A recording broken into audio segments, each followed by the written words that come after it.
It is a bright Sunday morning. The sun is shining through my window, and I can hear Lulu and Fufu meowing softly. They are ready to start the day before I am. I get out of bed and open the curtains. The sky is blue and clear. Good morning, Lulu. Good morning, Fufu, I say. Lulu jumps on the windowsill, and Fufu stretches on the floor. First, I go to the bathroom. I wash my face with cold water and brush my teeth. Then I tie my hair in a ponytail and put on some light makeup. In the kitchen, I make breakfast. Today, I cook pancakes with strawberries and a cup of green tea. Lulu sits on the chair, watching me carefully. Fufu tries to climb on the counter to smell the strawberries. No, Fufu, this is my breakfast. I laugh. After I eat, I change my clothes. I wear a yellow dress with small white flowers and white sneakers. I take a light pink jacket in case it gets windy.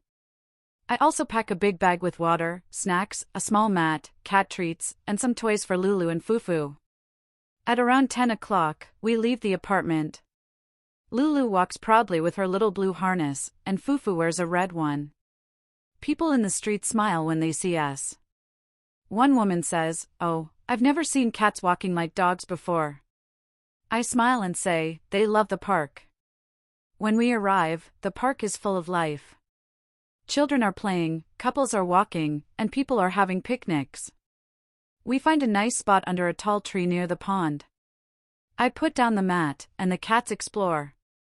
Lulu runs after a falling leaf, and Fufu rolls on the grass like a tiny lion.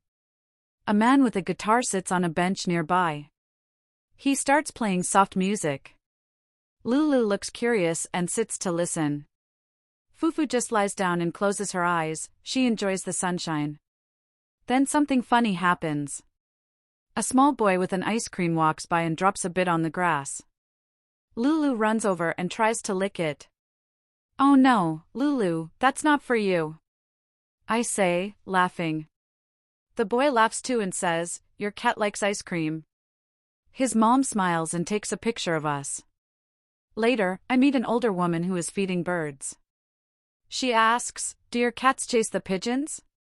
I shake my head and say, "Only Lulu tries sometimes, but Fufu is too lazy." We both laugh. Around noon, I eat a sandwich I brought from home and share a few cat treats with Lulu and Fufu. A gentle breeze passes through the trees. I feel calm and happy. Suddenly, a big balloon floats by and lands near us. Lulu jumps high in surprise, and Fufu hides behind my bag. A little girl runs up to get her balloon and says shyly, "Sorry." I give it back and tell her, "It's okay, my cats just don't like surprises." In the afternoon, I read a book while the cats nap beside me. A few people come over to ask about them, and I have small, friendly conversations. One man tells me he also has 2 cats at home and shows me pictures on his phone. When the sky starts to turn orange, we pack our things. Lulu yawns, and Fufu stretches slowly. On the way home, they both walk quietly. They must be tired after such an exciting day. At home, I feed them dinner, a special chicken treat, and make myself some soup. I sit by the window with my tea and watch the evening light fade. Lulu curls up on my lap, and Fufu sleeps near my feet.